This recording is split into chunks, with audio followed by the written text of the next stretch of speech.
wis pemanasan dinggo. Lagune lali janjine. Pasti diturutin dan juga pasti dilayanin. Dan malam kali ini atas dukungan bareng bersama dengan DMC Audio Rental terbaiknya Lamongan, dan juga ada Elang Santiawan Production, dan langsung live streaming ada El Wafa The Great Lightingnya Jawa Timur Indonesia bareng-bareng bersama dengan Band Rana Music Indonesia. Oke, langsung dituruti nggih Pak Deng nggih. Persiapan goyangnya yang enak. Halo, halo, halo, halo. Bumi semakin bulan hati tingkong Lamongan bro.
Janjine nggih dinten Minggu tapi semoyone alang ketemu bengi, Masya Allah.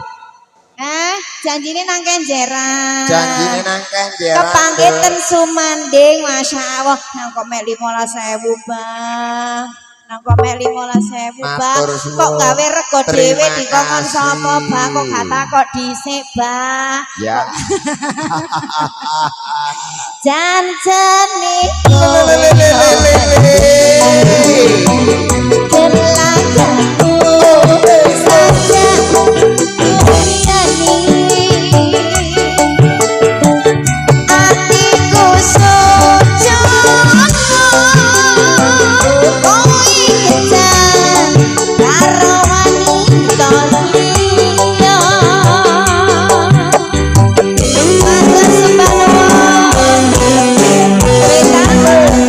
Asik.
padosi pompong ketemu padosi ayo padosi padosi sak ketemu nih padosi padosi lho aku iro re si ambu-ambu duit Masya Allah lho namung sedoso dikesangu nang Surabaya lanjut lagi Pak De janjan niku